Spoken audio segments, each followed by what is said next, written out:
Bab 231 Valov.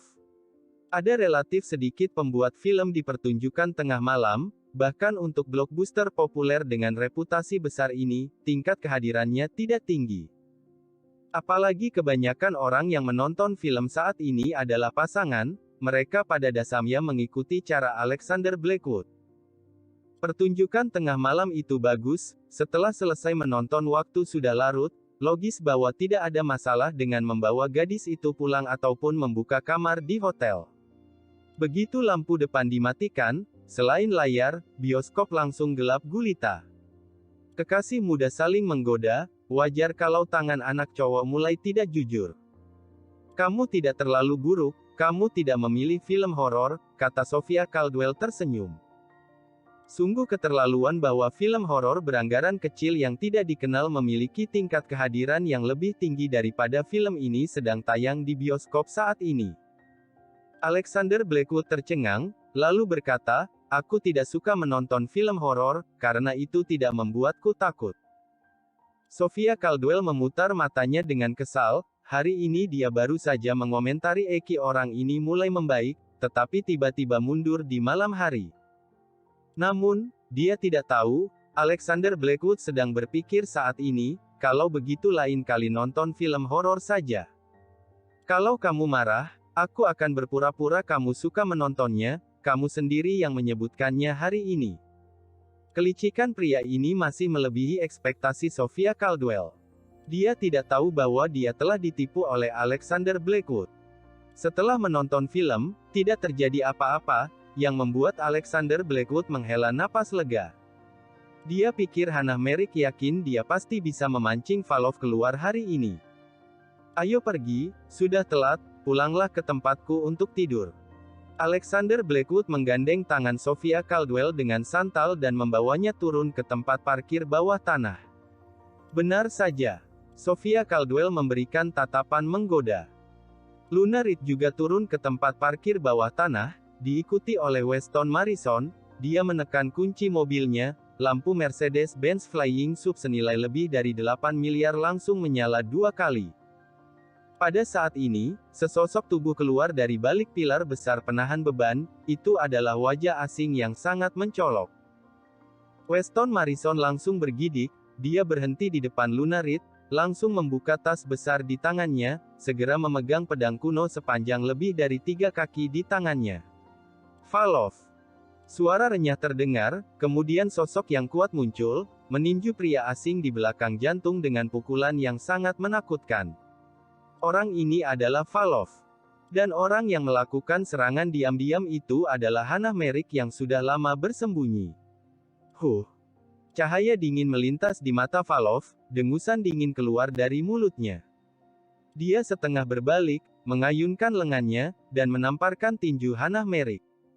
"Nona Luna Reed, ayo pergi," kata Weston Marison buru-buru. Tugas utamanya adalah melindungi Luna Reed, bukan berkelahi dengan orang lain, dia masih sangat jelas tentang ini. Luna Reed mengangguk, mengikuti Weston Marison ke Bentley yang jaraknya lebih dari 20 meter.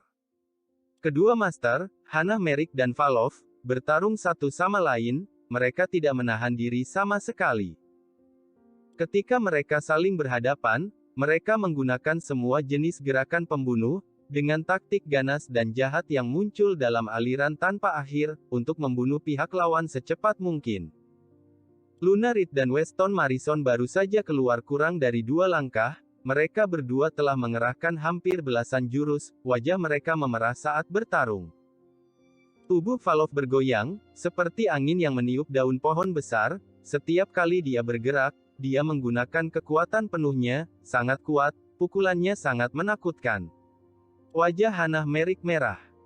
Dia juga mengerahkan sekuat tenaga, seperti batu besar dalam turbulensi, berdiri diam, menerobos air yang mengalir tak terhitung jumlahnya dan berubah menjadi gelombang. Buk! Dengan suara teredam, tubuh Hannah Merrick tiba-tiba terbang terbalik, wajahnya sepucat kertas, darah menyembur keluar dari mulutnya. Gawat, terakhir kali waktu aku menangkap Raja Perang masih meninggalkan luka. Beberapa luka sepertinya sembuh, tapi nyatanya hanya mengintai dan berubah menjadi luka tersembunyi.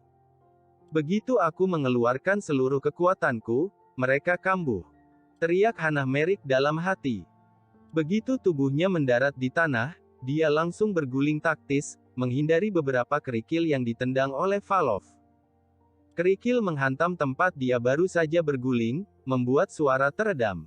Tanah di sekitar sampai muncul retakan. Hannah Merrick tidak peduli dengan apapun, menyadari bahwa kalau dia terus bertarung, dia pasti akan mati. Setelah berbalik, dia segera berlari keluar. Hannah Merrick benar-benar kalah. Pikiran Lunarid menjadi gila, dia baru saja tiba di mobil, Valov serta Hannah Merrick di sana sudah menentukan pemenangnya. Apalagi Hannah Merrick terluka parah, sehingga untuk menghindari dibunuh oleh Valov, dia langsung kabur. Ketika para master bertarung satu sama lain, hasilnya seringkali dalam sekejap. Apalagi baru saja ketika dua orang itu bertarung dengan sekuat tenaga, tidak ada waktu untuk menguji satu sama lain, sehingga hasilnya diputuskan dengan sangat cepat. Kamu masih ingin kabur? Valov berkata dengan suara dingin dalam bahasa negara Avalora, dengan aksen yang sempurna dan tidak ada aksen asing sama sekali. Tubuhnya bergetar seperti naga, langkah kakinya sangat cepat. Jarak lebih dari 3 meter menghilang, seolah-olah ada kekuatan magis yang menyusutkan tanah menjadi 1 inci.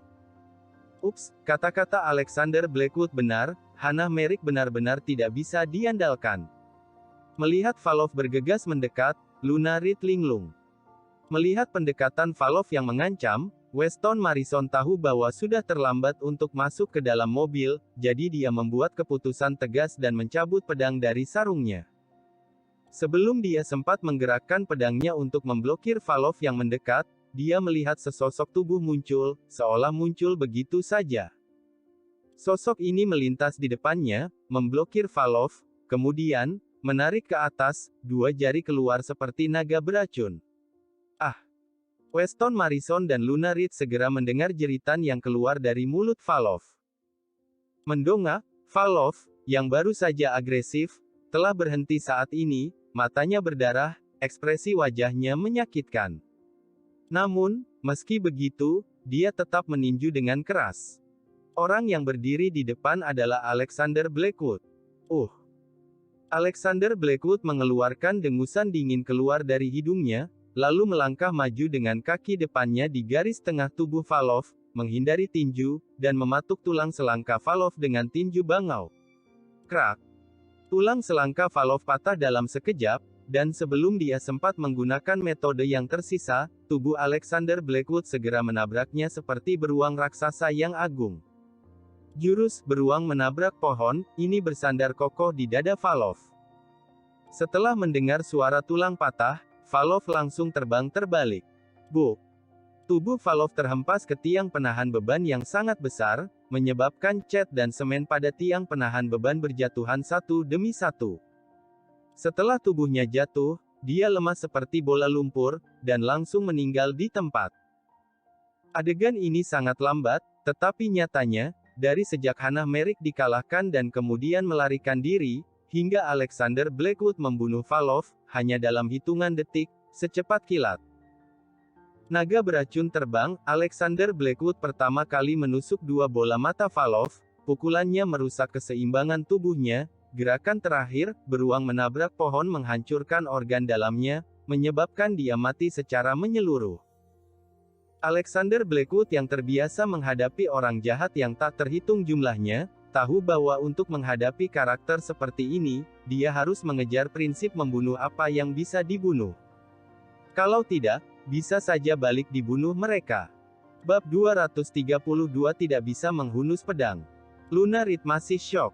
Dia menatap punggung Alexander Blackwood dengan bingung. Alexander Blackwood berbalik dan mengangguk pada Lunarid sambil berkata, "Sudah selesai, dia sudah mati, kamu tidak perlu khawatir nyawamu terancam lagi." Lunarid menepuk dadanya dan berkata dengan rasa takut yang tersisa, "Untungnya kamu ada di sini, aku tidak menyangka Hannah Merrick benar-benar tidak bisa diandalkan." Hannah Merrick naik terlalu cepat, melebih-lebihkan dirinya sendiri dan meremehkan lawannya. Tidak dapat dihindari hal seperti itu akan terjadi, kata Alexander Blackwood ringan. Weston Marison mau tidak mau mencibir, sambil berkata, kamu baru saja memanfaatkan pertarungan Jenderal Hannah Merrick dengan Valov. Untuk apa kamu sok begitu?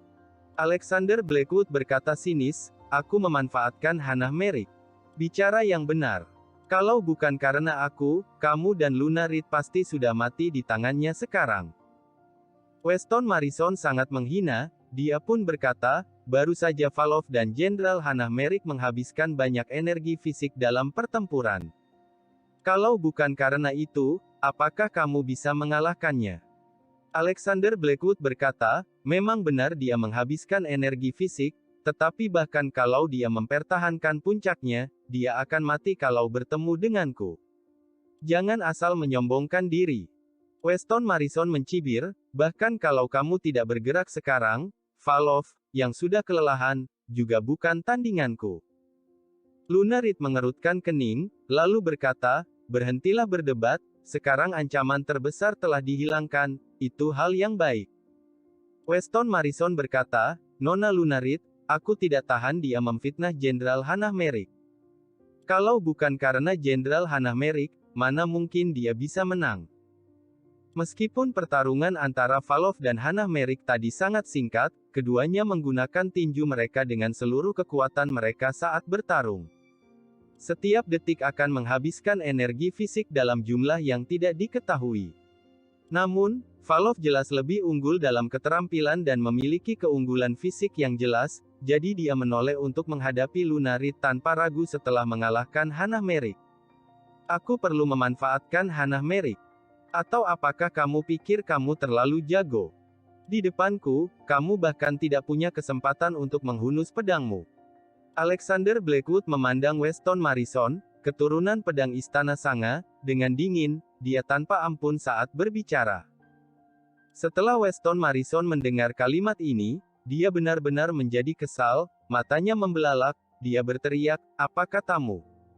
Alexander Blackwood berkata, di depanku, kamu bahkan tidak punya kesempatan untuk menghunus pedangmu. Sejak zaman kuno, memegang senjata dan tidak memiliki senjata adalah dua konsep yang berbeda. Saat senjata menusuk, itu akan membuat lubang, tapi tinju tidak bisa melakukannya. Weston Marison mengangkat pedang panjang di tangannya, meletakkannya secara horizontal di depan Alexander Blackwood, lalu berkata dengan dingin, kalau begitu, apakah kamu mau mencoba? Kalau kamu bisa membuatku tidak bisa menghunus pedang, aku akan segera mengundurkan diri menjadi pengawal Nona Luna Reed. Dan, aku akan mengembalikan 10 miliar cek yang aku dapat. Alexander Blackwood berkata, aku tidak keberatan kalau kamu ingin mempermalukan dirimu sendiri. Weston Marison sangat marah, dia langsung meraih gagang pedang, hendak menghunus pedangnya. Akan tetapi, pada saat dia menghunus pedangnya dengan paksa, Alexander Blackwood melangkah maju, menggerakkan telapak 8 diagram, dan mendorong sikunya. Pedang yang baru keluar lebih dari 2 inci langsung mundur kembali ke sarung kulit ikan hiu. Pada saat yang sama, Alexander Blackwood mengangkat tangan kanannya dan memukul bahu Weston Marison. Weston Marison mengguncang bahunya untuk menghindar. Saat ini, Alexander Blackwood sudah dekat dengannya, dia tidak punya kesempatan untuk menghunus pedangnya. Dia segera mengangkat tangan kanannya dan menunjuk seperti pedang. Lalu secepat kilat menusuk mata, alis, tenggorokan, dan bagian penting lainnya dari Alexander Blackwood. Pedang Istana Sanga orang ini terlatih dengan baik, dia bisa memiliki kekuatan seperti itu bahkan ketika hanya menggunakan jari sebagai pedang. Alexander Blackwood tidak tergerak, dia mengayunkan kakinya dan menghindar. Setelah Weston Marison memaksa Alexander Blackwood mundur, dia langsung menghunus pedangnya. Namun, Alexander Blackwood mengambil setengah langkah ke depan saat ini, sebuah pukulannya langsung menembus. Weston Marison tidak punya pilihan selain memegang pedang secara horizontal di perut bagian bawahnya. Pukulan Alexander Blackwood mengenai sarung, menyebabkan Weston Marison mundur 3 langkah berturut-turut. Dalam proses mundur, dia ingin mengambil kesempatan untuk menghunus pedangnya, tetapi bagaimana mungkin Alexander Blackwood memberinya kesempatan ini? Langkah kaki Alexander Blackwood maju dengan ganas, tubuhnya naik turun seperti duduk di punggung kuda yang berlari kencang. Setiap langkah adalah teknik tinju meriam, memaksa Weston Marison mengangkat tangannya untuk merespons. Aku benar-benar tidak punya kesempatan untuk menghunus pedangku di depan orang ini. Weston Marison terkejut. Tinju dan telapak tangan Alexander Blackwood seperti angin, terjalin erat, membuatnya tidak mungkin melepaskan tangannya. Apalagi kekuatan tinju itu murni dan kuat, dia harus mengangkat energinya dan menunggu dengan sekuat tenaga setiap kali dia merespons, kalau tidak, dia akan langsung dipukuli sehingga pusat gravitasinya tidak stabil dan dia akan jatuh ke tanah. Dengan raungan keras, Weston Marison memukul mundur pukulan lama Alexander Blackwood, mundur selangkah, menggunakan Tameshigiri, khas negara Sablewood. Namun, saat dia hendak menghunus pedangnya, Alexander Blackwood sudah mengikuti ke arahnya. Begitu pedang itu keluar setengah dari sarungnya, telapak tangan Alexander Blackwood menutupinya seperti batu kilangan besar dan mendarat di lengan Weston Marison. Ses! Pedang yang setengah ditarik segera ditekan kembali ke sarungnya oleh telapak tangan ini. Weston Marison mengambil kesempatan untuk mundur selangkah lagi, pedang itu dilemparkan ke punggungnya olehnya. Setelah itu, dia memutar punggungnya di belakang kepalanya, meraih gagang pedang, dan hendak mencabutnya. Teknik membawa pedang di punggung yang sangat bagus. Alexander Blackwood hanya bisa mengeluarkan suara kekaguman, tetapi saat berikutnya, dia sudah berada di pinggir Weston Marison. Dia mengulurkan tangannya, berubah menjadi cakar elang. Lalu meremas tangan Weston Marison dengan keras. Weston Marison terkejut, sebelum dia bisa melepaskan diri, tangan Alexander Blackwood segera mengendur, kelima jarinya mengatup. Bentuk runcingnya tampak seperti paruh burung bangau, lalu mematuk tangan Weston Marison yang terkepal. Weston Marison merasa sakit lalu tanpa sadar melepaskannya. Alexander Blackwood meraih gagang pedang dan menariknya keluar dari sarungnya sebelum memegangnya di tangannya. Kamu.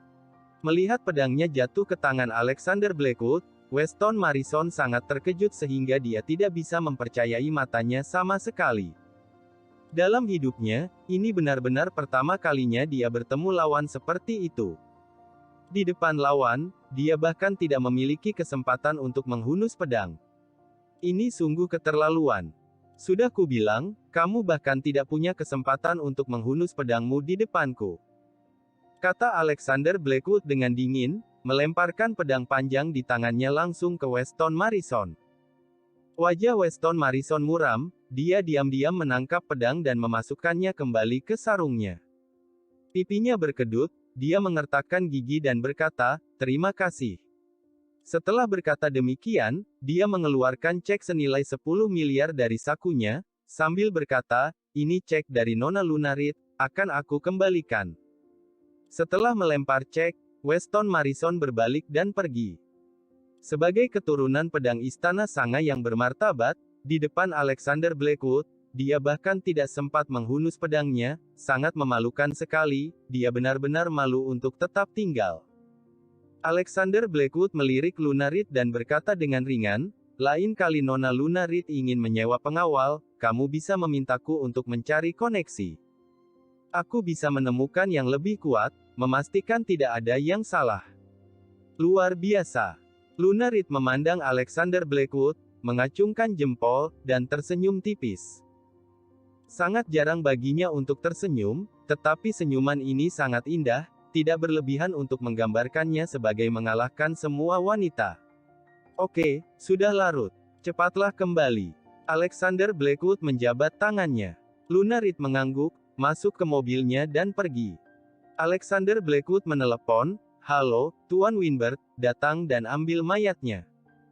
Winbert Vance terbangun di tengah malam, awalnya sedikit kesal, tetapi setelah mendengar ini, dia langsung berkata dengan penuh semangat, "Apa? Sudah selesai?" Alexander Blackwood menguap, lalu berkata, "Aku pergi dulu, jasadnya ditinggalkan di sini, kamu bisa meminta seseorang untuk datang dan menanganinya sendiri." Bab 233 Aku ingin menjadi binatang buas. Winbert Vance meminta seseorang untuk mengambil jasad Valov. Dia baru bernapas lega setelah tubuh itu diverifikasi. Hannah Merrick tetap pergi. Benar saja, dia meleset. Ini adalah hal yang baik untuknya lagi pula, tidak baik kalau perjalanannya terlalu lancar. Jangan mengklaim bahwa Alexander Blackwood melakukannya, biarkan saja dia menebaknya sendiri. Setelah Winbird Fans menyelesaikan masalah tersebut, dia baru merasa tenang. Tidak heran Willie Archer sangat mengagumi Alexander Blackwood, dia sangat cakap. Dia bisa dengan mudah mengalahkan pria terkenal Valov sampai mati. Hannah Merrick terkejut saat mendengar berita kematian Valov. Dia berkata dengan kaget, siapa yang melakukannya? Jessica menggelengkan kepalanya, lalu berkata, entahlah, ini berita dari Tuan Winbird, dia tidak mengatakannya. Wajah Hannah Merrick berubah muram, lalu berkata, susah payah aku memancing Valov, tidak kusangka malah orang lain memanfaatkannya. Tidak perlu dikatakan lagi, aku tahu bahwa orang ini mungkin adalah Willie Archer. Dia merasa tidak puas, bagaimanapun, dialah yang membuat rencana untuk memancing Valov keluar. Dia juga bertarung melawan Valov, jadi dia jelas tahu bahwa dia telah menghabiskan banyak energi fisik Valov. Pasti lebih mudah bagi orang yang datang setelahnya untuk menghadapi Valov. Tapi, Tuan Winbird masih memuji Nona. Bagaimanapun, kamu yang memancingnya keluar dan kamu juga sudah menguraskan energinya. Kata Jessica hati-hati. Apa? Ujian? Aku tidak mau, itu memalukan bagiku. Hannah Merrick mengangkat alisnya. Kegagalan ini tak tertahankan baginya. Jessica tidak berani berbicara lagi. Hannah Merrick terlihat pucat, mengangkat kepalanya, menatap ke langit. Aku akan membuat diriku makin kuat. Dia diam-diam memutuskan bahwa kegagalan hari ini membuatnya banyak merenung. Dibanding Hannah Merrick, Alexander Blackwood jauh lebih santai. Dia mengendarai mobil mewah dan mengantar si cantik kembali ke Istana Langit Azure Peak. Meskipun itu terjadi sekali, tetapi untuk kedua kalinya, mulut Alexander Blackwood kering dan dia tidak tahu bagaimana memulainya. Setelah dia membawa Sophia Caldwell pulang, dia sedikit bingung. Sudah larut, bagaimana kalau kita istirahat? Alexander Blackwood memandang Sophia Caldwell dan bertanya ragu-ragu. Hahaha. Kamu pasti lelah berkelahi dengan orang hari ini, jadi istirahatlah yang baik. Sophia Caldwell tertawa berlebihan, berpikir itu menyenangkan. Kalau begitu istirahatlah. Alexander Blackwood tersenyum malu-malu. Sophia Caldwell mengangguk, langsung berjalan ke kamar tempat dia tinggal sebelumnya. Alexander Blackwood sedikit tercengang, lalu berkata, "Hei, tunggu." Sophia Caldwell menoleh, memutar matanya dan bertanya, "Bukankah kamu ingin istirahat? Ada apa denganmu?" Wajah Alexander Blackwood tiba-tiba memerah, dia tidak bisa memberanikan diri seperti waktu membawa paksa Sophia Caldwell pulang dari bar hari itu, dia tidak tahu harus mulai dari mana. "Kenapa kamu tidak bicara? Ada apa?" Sophia Caldwell tersenyum penuh arti, "Kalau kamu tidak berbicara, maka aku harus istirahat, aku mengantuk." Alexander Blackwood tersipu dan batuk 2 kali, lalu berkata, "Baiklah, mari kita istirahat bersama." Sophia Caldwell mengerutkan kening, lalu berkata, "Apa yang kamu bicarakan?" Kedengarannya seperti nyamuk, bisakah kamu mengatakannya dengan jelas? Alexander Blackwood merasa kesal, dia mengeluarkan kunci dari suatu tempat, memasukkannya ke lubang kunci lalu mengunci pintu. "Kecuali kamarku, kamar-kamar lainnya tertutup untuk umum," kata Alexander Blackwood dengan marah. "Kalau begitu kamu tidur di sofa dan aku tidur di kamar ini. Kamu seharusnya pria sejati, ya kan?" tanya Sophia Caldwell sambil tersenyum. Alexander Blackwood dianiaya olehnya sehingga api jahat dan amarah muncul di dahinya, tanpa mengucapkan sepatah kata pun, dia tiba-tiba bergegas. Lalu berjongkok dan merentangkan tangannya, menggunakan teknik berpelukan untuk meraih pinggang ramping Sophia Caldwell sekaligus, lalu mengangkatnya dan menggendongnya langsung di pundaknya. "Aku bukan pria sejati, aku ingin menjadi binatang buas." Alexander Blackwood merasa lega. Dia berteriak lalu bergegas ke kamar tidur dengan Sophia Caldwell di pundaknya. Sophia Caldwell berteriak kaget, Hanya ketika dia melemparkannya ke tempat tidur, dia baru berteriak, "Kamu juga berpikir bahwa semangkuk besar mie lebar tidak enak? Kamu ingin makan semangkuk besar nasi penjara, ya?" Alexander Blackwood terkejut. Sophia Caldwell mengambil kesempatan ini untuk berbalik, lalu mengulurkan tangannya untuk menarik kerahnya dan langsung menariknya. "Kamu sangat lucu." Sophia Caldwell tertawa. "Aku akan memberitahumu betapa sengitnya aku sebentar lagi." Alexander Blackwood mendengus dingin. "Banyak bicara. Biarkan aku memberitahumu, lain kali jangan bicara dalam situasi ini, mengerti?" Sophia Caldwell dengan ringan menunjuk dahinya, lalu menutup matanya. Alexander Blackwood akhirnya paham. Sekarang setelah dia membawa Sophia Caldwell pulang, apakah masih perlu memikirkan cara berbicara? Bahasa tubuh mengalahkan segalanya. Alexander Blackwood merasa malam ini masih indah, dia tidak lagi berkeringat deras mencari jalan seperti terakhir kali, dia jauh lebih tenang menghadapinya. Alexander Blackwood bangun keesokan harinya ketika mendengar jam alarm. Dia bahkan merasa sedikit pegal di pinggangnya. "Aku sampai harus menggunakan jam alarm ketika aku bangun sekarang. Selain itu, aku belum berlatih. Habislah sudah. Kalau ini terus berlanjut, cepat atau lambat, keterampilan tinjuku akan menurun, tubuhku akan melemah. Wanita ini terlalu mempengaruhi kecepatanku dalam menarik pedang." Setelah membuka sudut selimut, sudut mulutnya berkedut. "Ya, bukan berarti aku tidak berlatih apapun. Teknik lembu besi membajak adalah dengan menggunakan persendian pinggul untuk memukul bagian bawah musuh. Aku sudah mempraktikkannya. Aku pasti tidak malas atau terobsesi, tapi demi berlatih kungfu. Yah, ini masih awal, mari kita ulangi sekali lagi." Setelah Alexander Blackwood selesai mengulangi, Sophia Caldwell menendangnya dari sisinya, menggertakkan giginya dengan kesal, "Dasar gila." Alexander Blackwood tersenyum malu-malu, merangkul leher Sophia Caldwell, mencium wajahnya dengan ketas, lalu berkata, "Kamu sangat cantik." Kebencian Sophia Caldwell berubah menjadi rasa malu. Dia tersipu sambil memarahi, "Aku tahu kamu tidak punya niat baik, bajingan." Alexander Blackwood menganggap takdir ini sangat aneh. Dia jelas menikah dengan Abigail Lawson, tetapi malah bersama dengan sahabatnya, Sophia Caldwell. Apalagi dia semakin menyukai gadis ini. Bahkan, Sophia Caldwell juga merasa aneh bahwa dia memandang rendah Alexander Blackwood pada awalnya, bahkan ingin membantu Abigail Lawson mengusir Alexander Blackwood, tetapi pada akhirnya, dia malah merebut milik Abigail Lawson. Tidak, dalam kata-katanya, itu seharusnya mengambil kesempatan. Berpikir bahwa Alexander Blackwood tidak pernah mengucapkan kata-kata cinta kepadanya, atau mengiriminya bunga atau hadiah apapun, dan langsung tidur dalam keadaan linglung, hatinya merasa sedikit kesal. Dia juga sedikit terkejut, betapa dia jatuh cinta dengan pria yang begitu tidak bisa dimengerti, betapa anehnya. "Hari ini aku harus pergi mengunjungi keluarga Ramsay. Wendy juga berinvestasi di Olivia Thatcher, jadi aku harus membujuknya," kata Alexander Blackwood.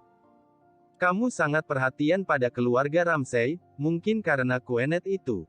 tanya Sophia Caldwell hati-hati.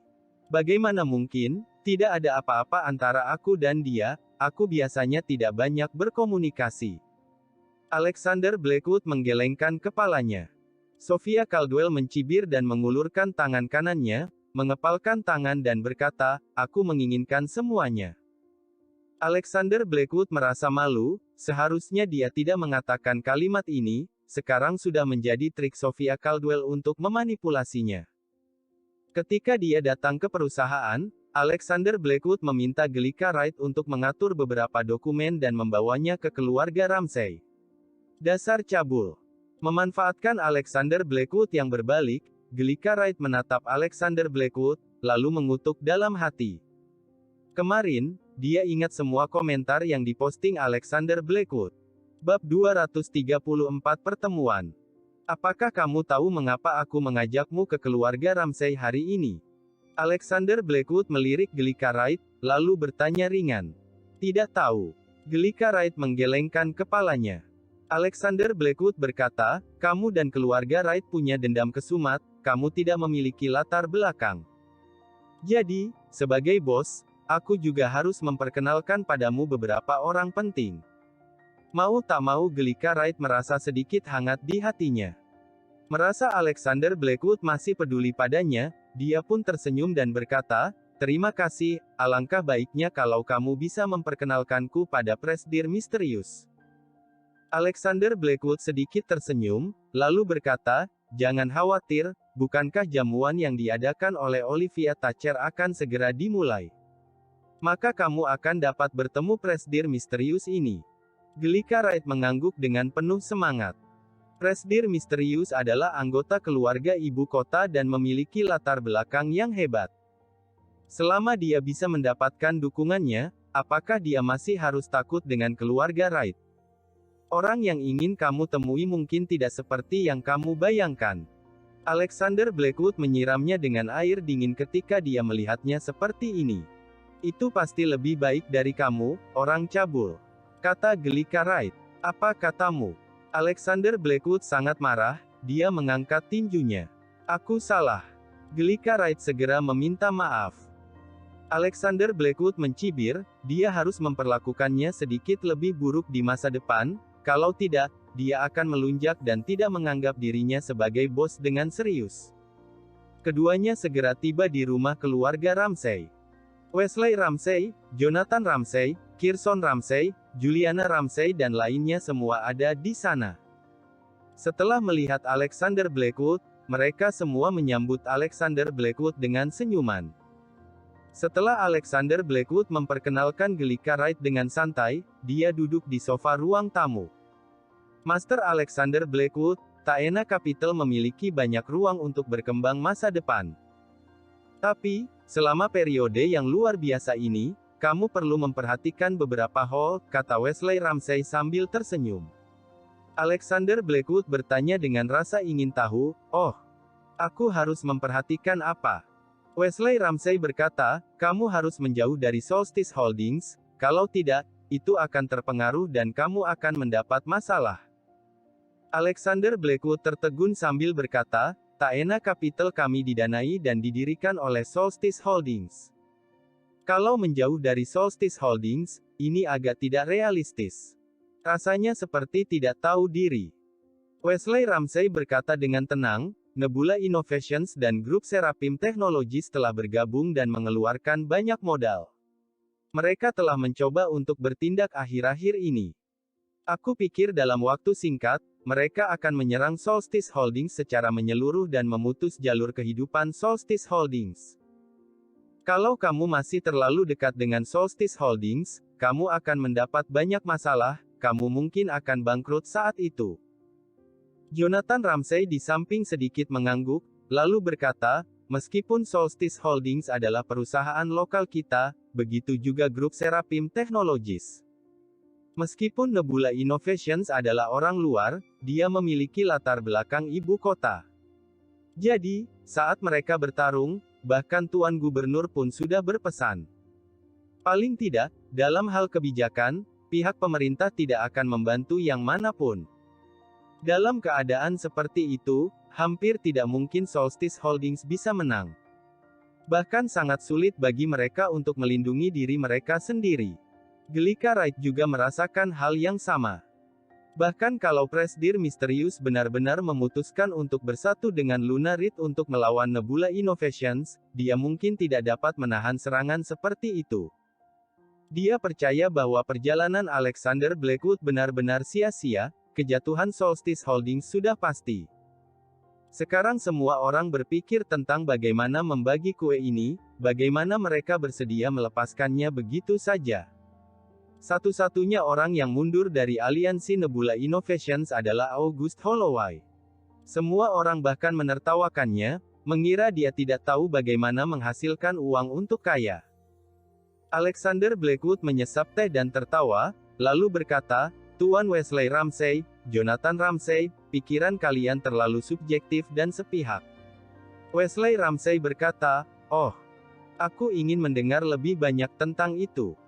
Aku datang ke sini kali ini untuk meminta Tuan Wesley Ramsay menarik modalnya dari aliansi Nebula Innovations dan mundur. Karena, begitu perang komersial ini pecah, kerugiannya tidak akan berhenti dengan beberapa ratus miliar, tetapi puluhan triliun di setiap kesempatan. Dan, aku yakin, selama Solstice Holdings tidak membuat kesalahan yang terlalu bodoh, Nebula Innovations hampir tidak memiliki peluang. Solstice Holdings memiliki Mr. Smith dan Mrs. Smith sebagai pimpinan, kecil kemungkinannya untuk membuat kesalahan. Dalam perang bisnis ini, aliansi Nebula Innovations pasti akan kalah, kata Alexander Blackwood datar. Wesley Ramsey tertawa sambil berkata, "Apa kamu sedang bercanda? Aliansi Nebula Innovations mengumpulkan dana puluhan triliun, bahkan dewa perang wanita negara kita, Hannah Merrick, membela Olivia Thatcher.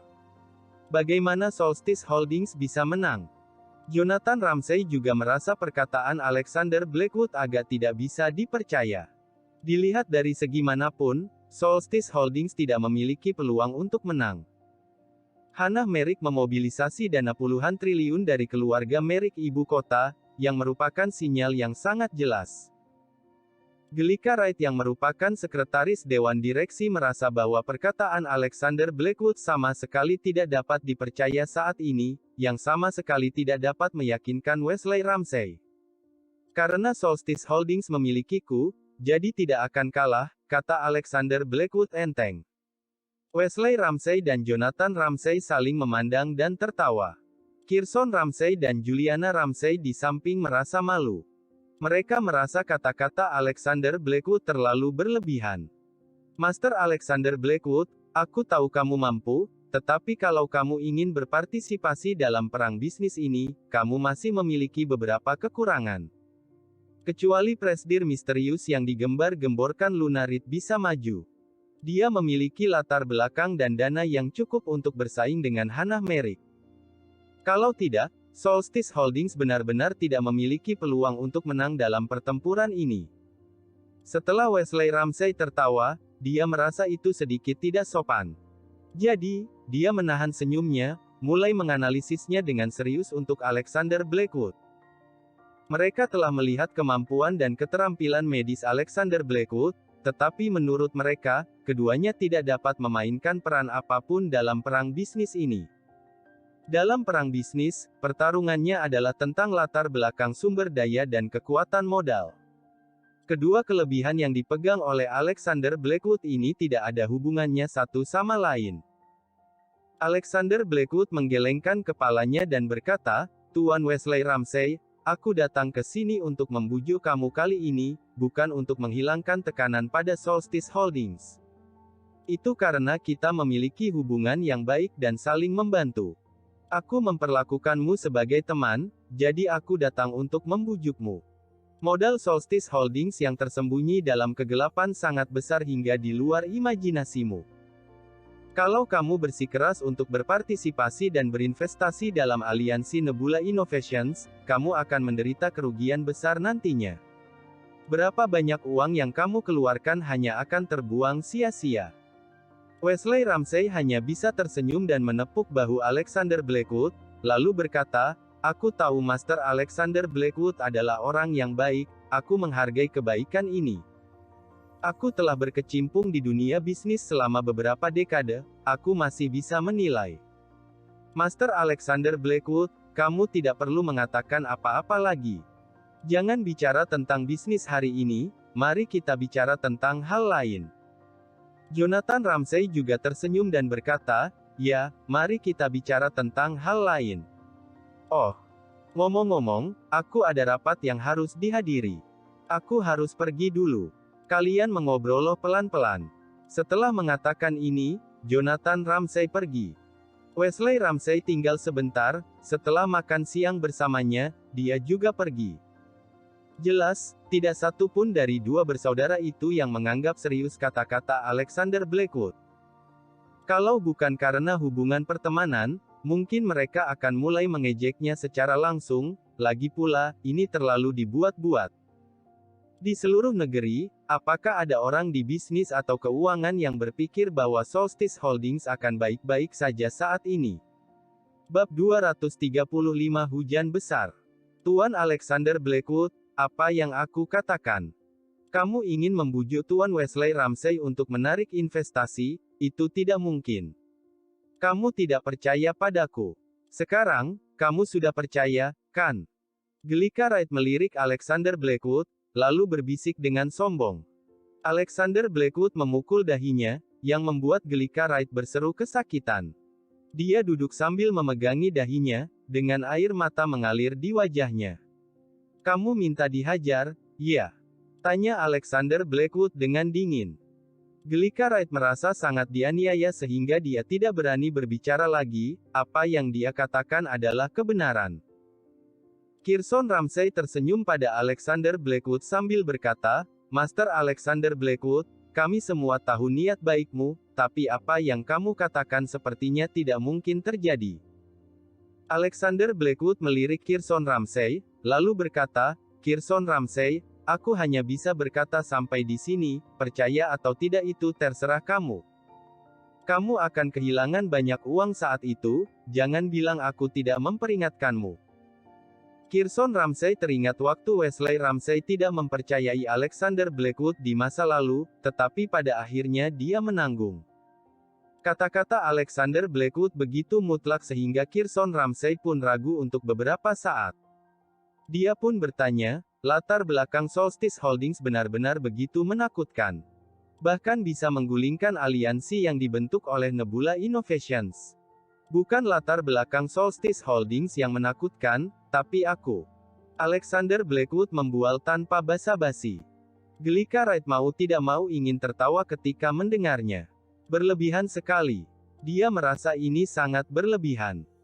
Kirson Ramsay percaya sebagian besar pada awalnya, tetapi setelah melihat ekspresi Gelika Wright di samping, dia merasa bahwa kata-kata ini tidak dapat diandalkan.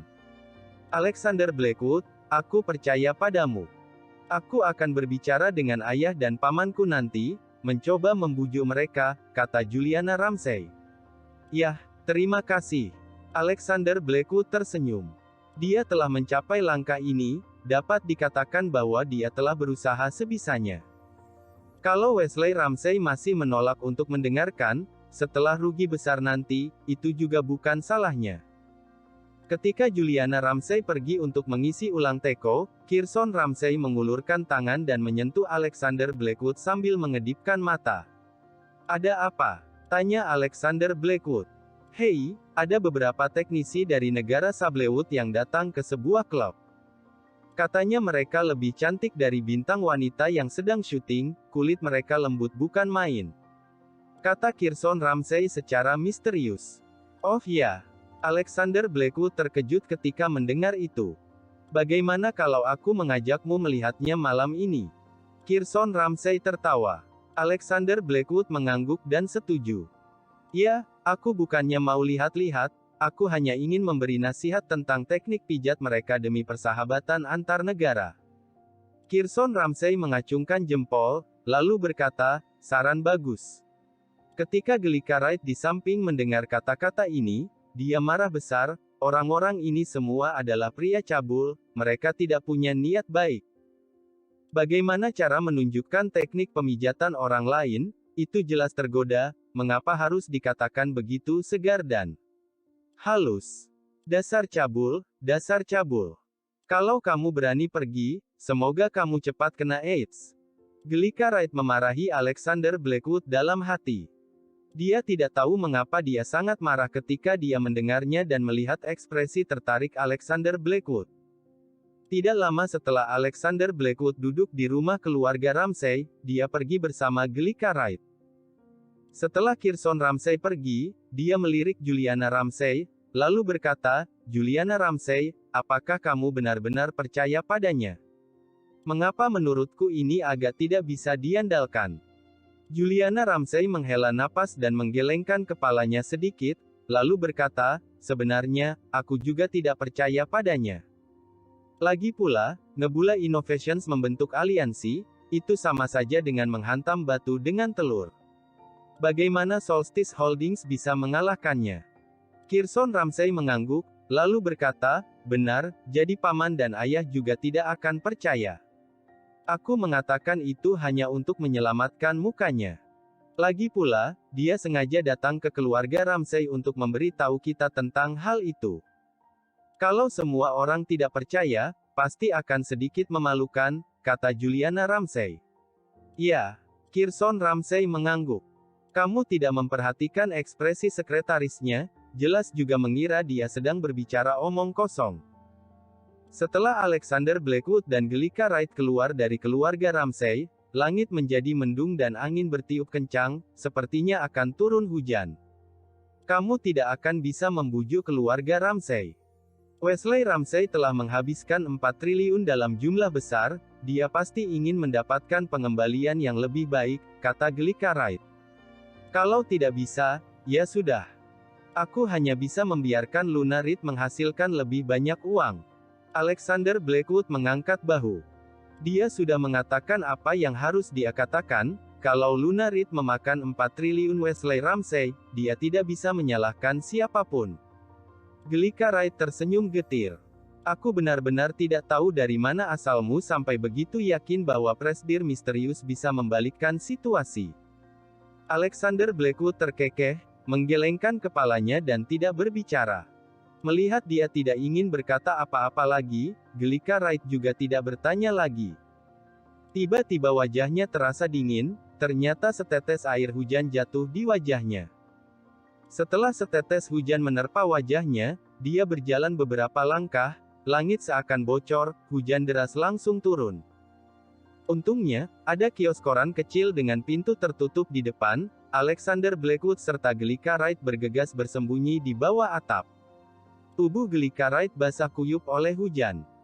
Hampir setengah tubuhnya basah, kemeja putih di dalamnya basah dan menempel di tubuhnya, semakin menguraikan garis-garis tubuhnya yang menggetarkan jiwanya. Ya Tuhan, hujan tiba-tiba begini, tidak ada peringatan sama sekali. Alexander Blackwood mengumpat. Hujannya deras sekali. Gelika Wright mengangkat matanya. Saat itu hujan deras, tetesan air seukuran kacang memercik ke tanah, tidak butuh waktu lama untuk membasahi stoking di betisnya. Keduanya terjebak di bawah atap sempit yang sama. Di luar, awan gelap menyelimuti kota, cahayanya sangat redup. Alexander Blackwood melirik dada Gelika Wright tanpa sadar, bola matanya hampir meloncat keluar. Baju Gelika Wright memang sudah kesempitan karena dadanya, tapi setelah terkena hujan, jadi basah kuyup, benda-benda di dalamnya tiba-tiba menjadi samar-samar terlihat. Apa yang kamu lihat? Gelika Wright terbangun dengan kaget, dan buru-buru mengulurkan tangannya untuk menutupi dadanya. Aku melihat kamu basah, aku khawatir kamu masuk angin, yang akan memengaruhi pekerjaan normal perusahaan. Alexander Blackwood berkata dengan lugas, alisnya berkerut, seolah-olah sesuatu benar-benar terjadi. Jangan pikir aku tidak tahu apa yang kamu pikirkan. Gelika Wright mendengus dingin dan berbalik. Alexander Blackwood merentangkan tangannya, tapi tidak menjawab. Hujan di luar lebih deras, dan memercik, tetesan air di tanah membuat celananya basah kuyup. Sungguh membosankan, tapi untungnya ada yang menemaniku. Alexander Blackwood pun berpikir dengan girang dalam hatinya, ide ini ada kaitannya dengan kata, mencari kegembiraan dalam penderitaan serta subscribe channel dengerin baca novel. Tiba-tiba, angin kencang bertiup, dan air hujan dalam jumlah besar tertiup dari samping ke dasar kios koran kecil, dan tubuh Gelika Wright terkuyur lagi. Dia buru-buru mundur, dan segera mundur ke sisi Alexander Blackwood, agar tidak basah oleh hujan, dia hanya bisa menyentuh tubuhnya. Aroma hujan di luar bercampur dengan aroma samar tubuh Gelika Wright membuat Alexander Blackwood merasa sangat nyaman untuk beberapa saat.